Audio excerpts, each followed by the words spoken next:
씩씩한 찬양이었습니다. 큰 은혜를 받았습니다. 박수 한번 해주시기 바랍니다. 우리 하나님께서 여러분 모두에게 평안함의 복을 주시기를 주의 이름으로 축복합니다. 올해 우리 교회는 환경선교주의를 광고 시간에 말씀을 드렸던 것처럼 조금 일찍 지키게 되었습니다. 무엇보다도 오늘 서울연의 에너지 절감 시범교회로다 우리가 출발을 하고 또한 교회 절전소 출범식을 하기 때문에 그렇습니다. 오늘 이런 뜻깊은 주의를 맞으면서 제가 이제 에너지 절감을 이야기를 하고 교회 절전소를 세웁시다 이렇게 이야기를 하니까 많은 분들이 의아하게 생각하시는 것 같아요. 에너지 절감하는 일이, 이름도 생소한 절전소를 세우는 일이 우리 신앙하고 과연 무슨 관련이 있는 걸까? 이런 생각을 갖는 거지요. 여러분 정말 그래요.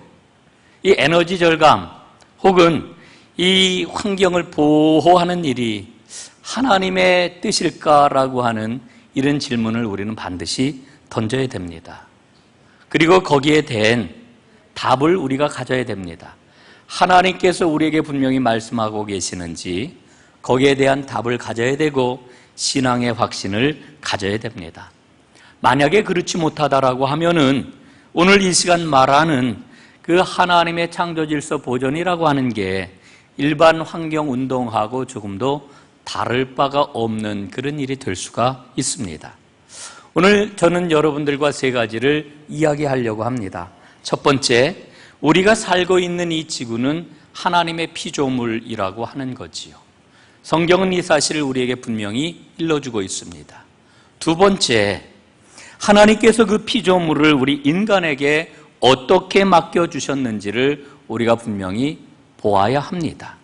그리고 세 번째로는 그런 후에 그러면 우리가 하나님께서 기뻐하시는 일, 하나님의 명령에 어떻게 순종하고 어떠한 삶을 살아야 되는지 그걸 우리가 분명히 결단해야 됩니다.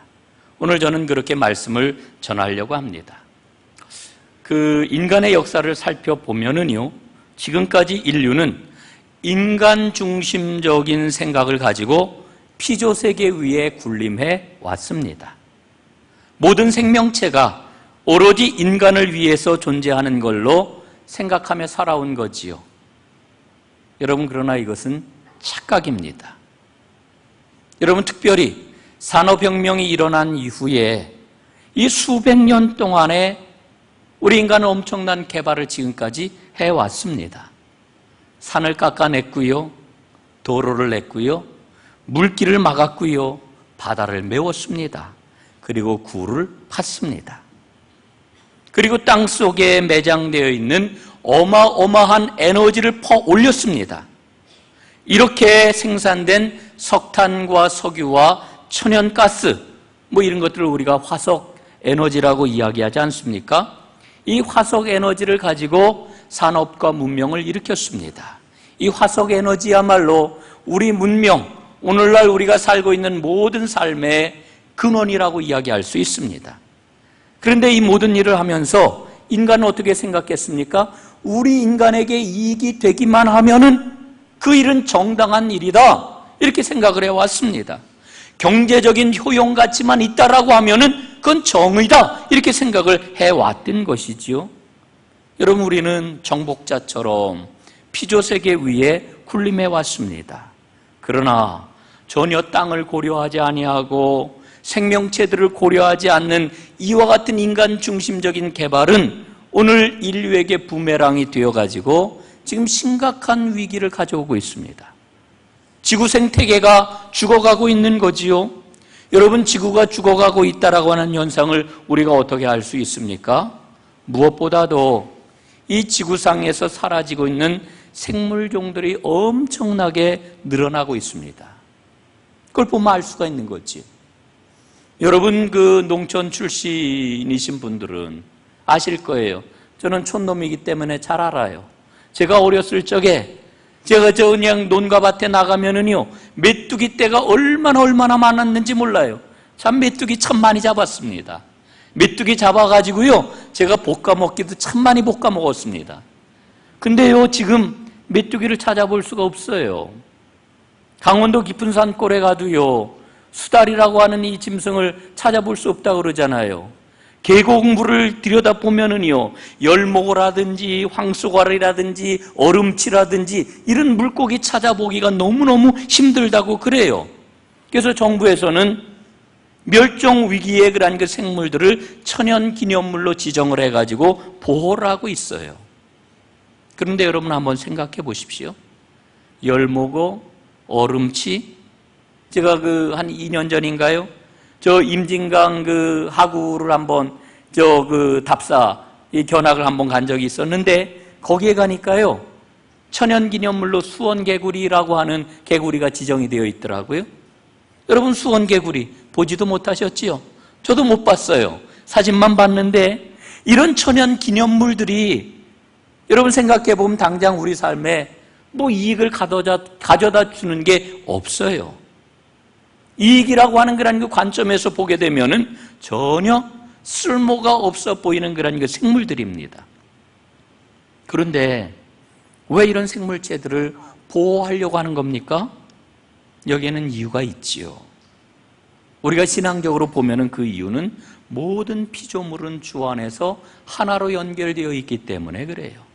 오늘 성경은 그것을 우리에게 분명히 일러주고 있습니다. 생명망을 형성하고 있기 때문에 그런 겁니다. 그런데 지구 환경이 바뀌면서 사라지는 생명개체들이 너무나도 많기 때문에 지금 생명망이 어떻게 되고 있어요? 구멍이 숭숭 뚫리고 있단 말입니다.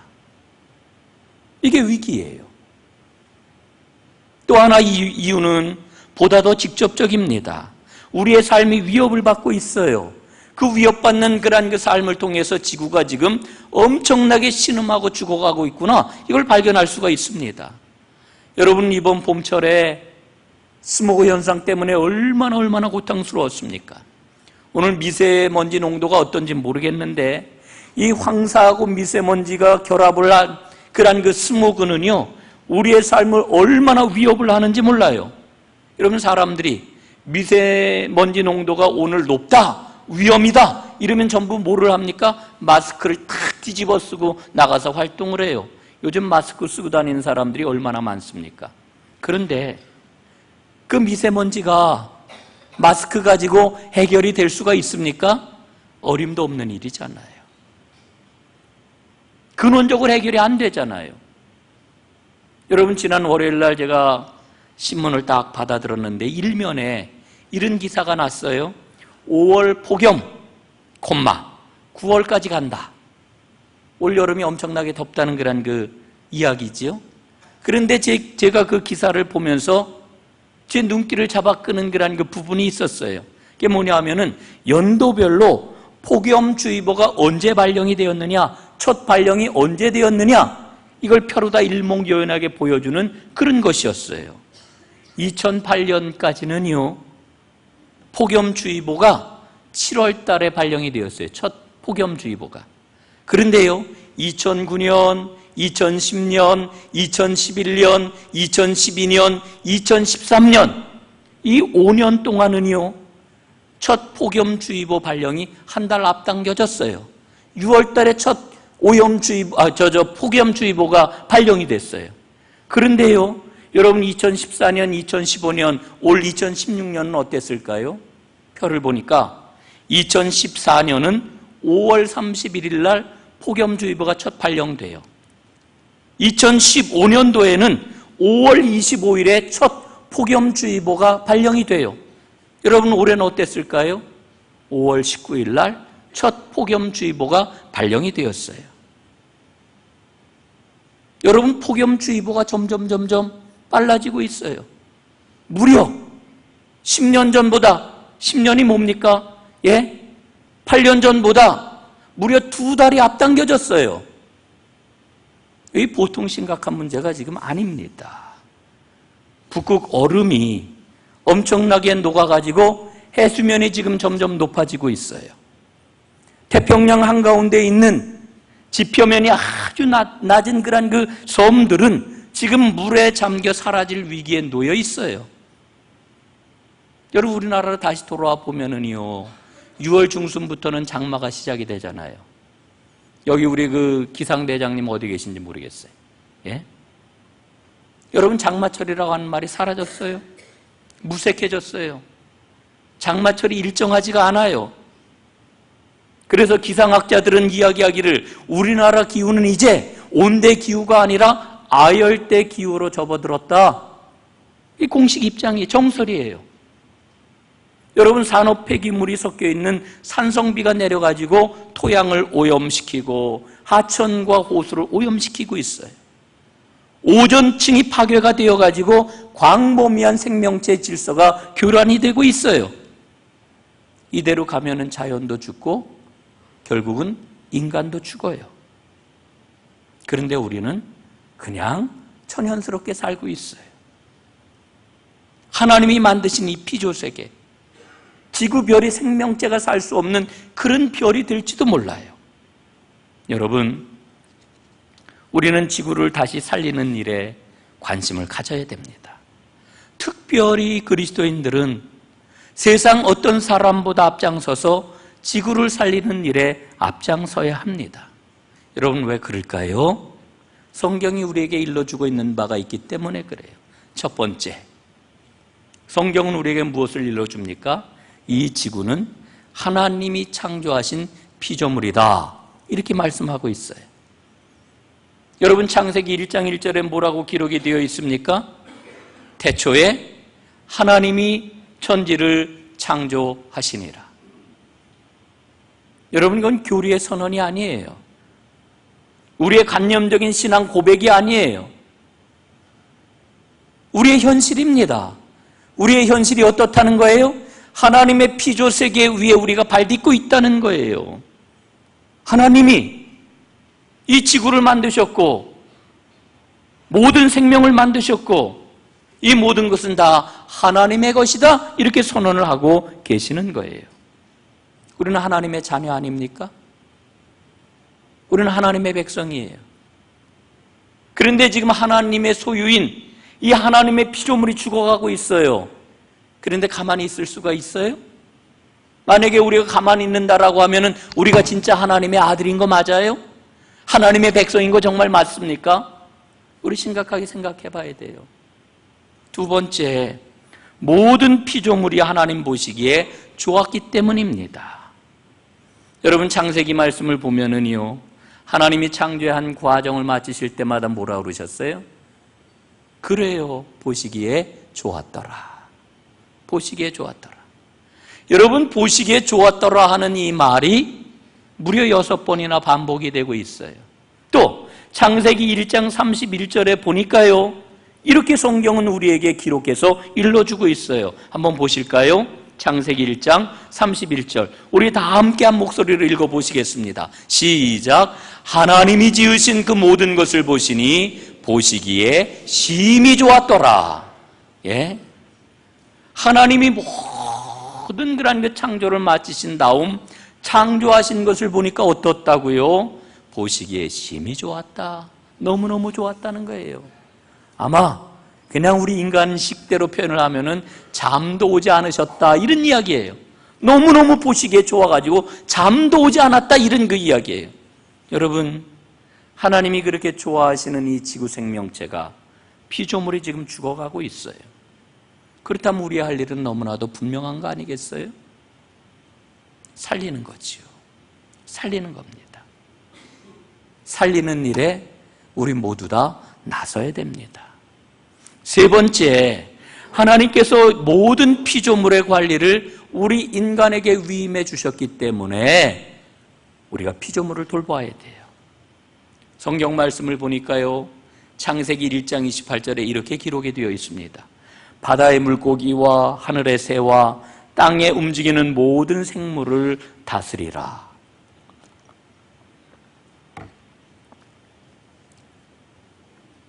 여러분, 이 말씀이 굉장히 의미심장하지요? 그리스도인들이 굉장히 좋아하는 성경 구절 가운데 하나입니다. 예? 바다의 물고기, 하늘의 새, 땅에 움직이는 모든 생물을 다스려라. 여러분, 다스려라 그러니 얼마나 좋아요. 예? 근데 이 다스린다라고 하는 말을 우리가 지금 오해하고 있는 겁니다. 이 다스린다라고 하는 말은 히브리어로 라다라고 하는 단어를 사용을 하고 있는데, 이 라다라고 하는 말의 의미가 뭐냐 하면은 위임 통치의 개념이 이 안에 담겨 있어요. 쉽게 말씀을 드리면은 하나님의 뜻을 따라서 돌보아라, 이게 다스린다라고 하는 말의 의미예요. 다스린다라고 하는 말의 의미가 뭐라고요? 하나님의 뜻에 따라서 돌보아라, 돌보아라. 이게 하나님께서 피조물을 인간에게 위임해 주신 하나님의 명령이에요. 하나님의 뜻을 따라서. 여러분, 오후에도 제가 아주 잠깐 말씀을 드리겠습니다마는 한신대학의 그 김경재 교수님 은퇴를 하셨죠. 이분이요, 온생명 공동체라고 하는 개념을 가지고 이 말씀을 이렇게 이제 풀어서 이야기를 해요. 이 세상에 있는 모든 생명체들, 모든 피조물 가운데서 하나님께서 인간에게 부여해 주신 그러한 그 사명이 있는데, 그게 뭐냐면은 중추신경계 사명이다, 이렇게 얘기를 해요. 중추신경계. 여러분, 중추신경이 뭐라는지 여러분 아십니까? 중추신경은 자각을 하는 거예요. 지금 어떤 상황에 처해 있는지, 어디쯤 와 있는지, 지금 단계가 어디까지 지금 올라와 있는지, 뭐 이런 것들을 깨달아 아는 게 바로 이 중추신경계의 역할입니다. 여러분, 모든 피조물 가운데서 오직 인간만이 지금 상황이 이런 상황에 처해 있구나 아는 거예요. 여러분, 고양이가 알아요? 개가 알아요? 호랑이가 알아요? 다 몰라요. 오직 인간만이 그걸 알 수 있다는 거예요. 하나님이 그걸 우리 인간에게 맡겨주셨다는 겁니다. 예? 얼마나 중요한 사명이에요. 하나님의 뜻을 따라서 다스려라, 돌보아라. 하나님이 이렇게 우리에게 위임해 주셨어요. 만약에 이 일을 감당하지 않는다면, 지금 보십시오. 수많은 생명체가 그냥 죽는데 그냥 놔버려둬요. 생명의 터전이 무너지고 있는데 그걸 그냥 방관해요. 여러분, 그럼 이게 뭘까요? 직무유기예요, 직무유기. 여러분, 주일이 되었는데 그냥 여러분들에게 이제 강하게 이야기를 하기 위해서 지금 예를 듭니다. 주일이 됐는데 담임 목사인 내가 오늘은 몸이 피곤해. 오늘은 싫어 하기가, 여러분 예배를 집례를 안 해요. 이게 있을 수 있는 일입니까? 없잖아요. 엄청난 직무유기지요. 여러분 모두에게는 직무가 있어요. 속장은 속장의 직무가 있고, 성가대는 성가대 직무가 있고, 교사는 교사의 직무가 있고, 권사는 권사의 직무가 있고, 장로는 장로의 직무가 있어요. 다 있어요. 이걸 온전하게 잘 감당해야 칭찬받을 거 아닙니까? 하나님은 우리에게 중추신경계의 사명, 다시 말씀을 드리면은 하나님의 뜻을 따라 피조물을 잘 돌보아라 하는 사명을 맡겨주셨어요. 이거 제대로 수행 안 하는 것은 직무유기예요. 이거 우리가 꼭 기억해야 합니다. 네 번째, 예수 그리스도의 구원은 지구를 포함한 우주 전체의 구원입니다. 우리는 이제까지 인간의 구원만을 생각을 해왔지요. 오늘 본문을 보세요. 그걸 분명하게 우리에게 일러주고 있는 겁니다. 오늘 본문 메시지를 보면, 오늘 본문을 보면은요, 제가 메시지 성경을 가지고 여러분들에게 15절부터 17절까지를 한번 다시 한번 읽어드리겠습니다. 우리는 이 아들을 보면서, 이 아들이라고 하는 것은 예수 그리스도예요. 우리는 이 아들을 보면서 모든 피조물에 깃들어 있는 하나님의 원래 목적을 봅니다. 원래 목적을 본대요. 모든 것이 참으로 그분 안에서 시작이 되고, 여기서 모든 것이라고 하는 건 모든 피조물입니다. 모든 것이 참으로 그분 안에서 시작되고 그분 안에서 자신의 목적을 찾기 때문입니다. 그분은 만물이 존재하기 전부터 계셨고 지금 이 순간에도 만물을 유지하고 계십니다. 여러분 보세요. 하나님이 인간만을 유지하시는 게 아니라 만물을 유지하게 하고 있어요. 예? 여러분, 우리에게 이 믿음이 분명히 있습니까? 하나님이 지금 만물을 유지하고 계셔요. 여러분 이 믿음을 꽉 붙잡아야 합니다. 그리고 오늘 20절에 보면은 만물을 어떻게 한다고요? 그리스도 안에서 화해하게 하시려 하신다 이렇게 말씀하고 있잖아요. 화해가 뭡니까? 소통하게 하는 거예요. 통하게 하는 거예요. 연관되어 있는 이 단절을 끊어내고 연관되게 하는 것, 이게 주님의 그런 그 구원의 궁극적인 목적이라고 하는 거예요. 여러분, 우리는 성경이 일러주고 있는 구원관을 분명하게 붙잡아야 됩니다. 그리스도의 구원은요, 말씀드린 것처럼 인간뿐만 아니라 모든 피조물에게도 임하는 겁니다. 로마서는 이 사실을 분명하게 일러주고 있죠. 로마서 8장 21절, 22절입니다. 로마서 8장 21절, 22절. 제가 세 번역으로 한번 읽어드리겠습니다. 그것은 곧 피조물도 인간이 아니에요. 피조물도 사멸의 종살이에서 해방이 되어서 하나님의 자녀가 누릴 영광된 자유를 얻는다는 것입니다. 우리는 모든 피조물이 이제까지 함께 신음하며 해산의 고통을 함께 겪고 있다는 것을 압니다. 여러분, 그리스도의 구원은요, 우주적인 구원입니다. 하나님의 나라는요, 마침내 새하늘과 새 땅으로 이 땅에 임하게 될 것인데 그때까지 모든 피조물들이 함께 구원을 받아야 됩니다. 여러분, 한번 이건 은유적으로 상징적으로 한번 생각해 보세요.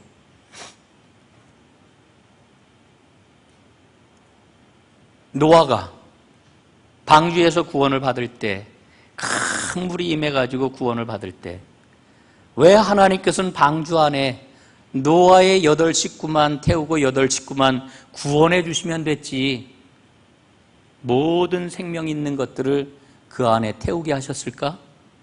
여러분 한번 생각해 보셨습니까? 분명히 성경은 노아의 방주 안에 노아의 식구들 뿐만 아니라 이 땅에 존재하는 모든 생명체들이 다 들어가 구원을 받게 하셨는데 우리는 오로지 인간만을 중심에 놓고 그 본문 말씀을 그냥 간과하고 노아의 식구 인간에게만 초점을 맞춰서 성경을 읽어왔단 말이에요.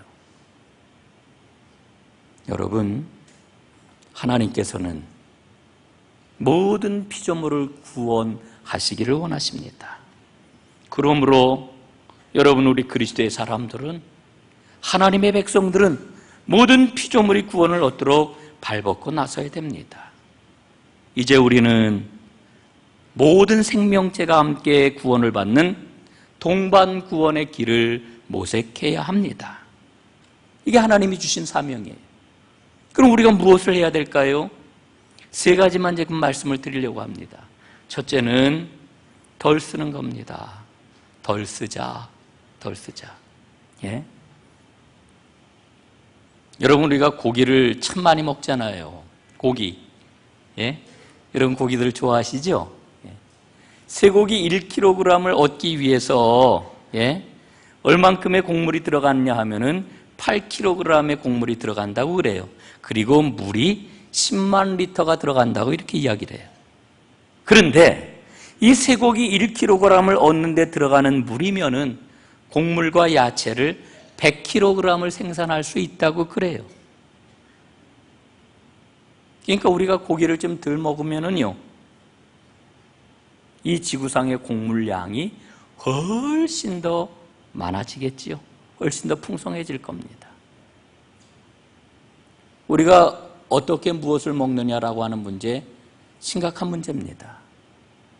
또 에너지 사용도 마찬가지예요. 여러분, 오늘 주보에 칼럼을 실어드렸는데, 이 실내 적정 온도를 유지하는 것 생활화해야 합니다. 제가 일부 예배 시간에 왜 이렇게 춥게 틀어놨느냐 뭐 이런 이야기를 했는데, 여러분, 우리 대한민국에 있는 그런 모든 에어컨들, 가정에 있는 에어컨, 사무실에 있는 에어컨 1도씩만 온도를 올리면은요 84만 킬로와트가 절감이 될 수 있다고 그래요. 에너지가, 전기 에너지가. 여러분, 84만 킬로와트면 어느 정도냐 하면은요, 원전 1기에서 생산되는 전기양이에요. 원전 하나를 안 지어도 되는 그런 그 양을 절감할 수 있는 거예요. 좀 더 구체적으로 말씀을 드리면은 여러분 집에 얼마나 가전제품이 많습니까? 그지요? 가전제품이 많아요. 그런데 여러분 어때요?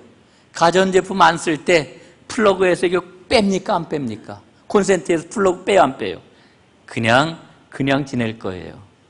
만약에 우리가 플러그에다가 이거를 꽂아 놓지 않으면은 대기 전략을 하게 돼가지고 대략 그것만 해도 가정마다 현재 쓰는 전기량의 10%를 절약할 수 있다고 그래요.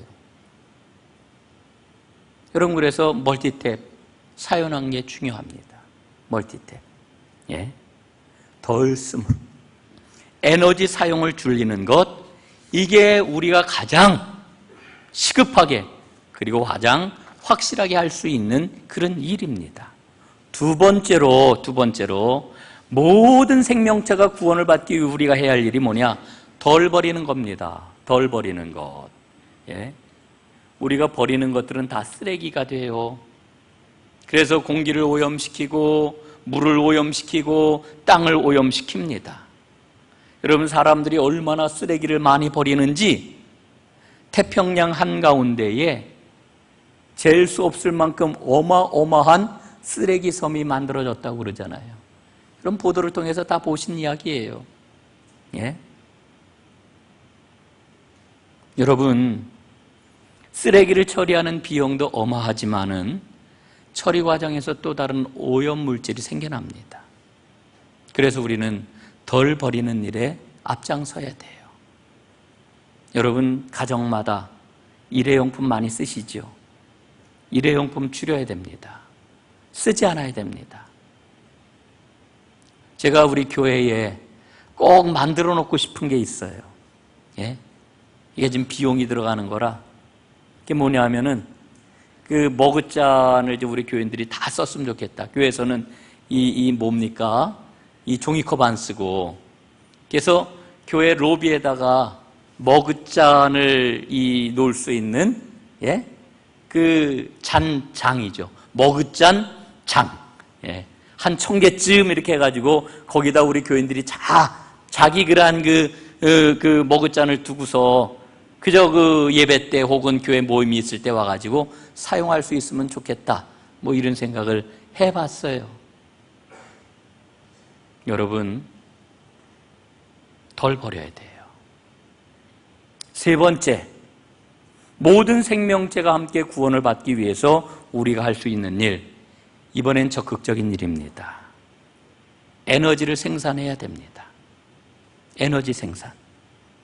햇빛 발전, 아마 우리가 제일 할 수 있는 일이 아닌가 생각이 들어요. 풍력 발전, 뭐 이런 그 발전. 그래서 천연 에너지를 생산해야 돼요. 여러분, 중국이 햇빛 발전에 아주 강대국입니다. 여러분, 중국이 인구가 엄청나게 많잖아요.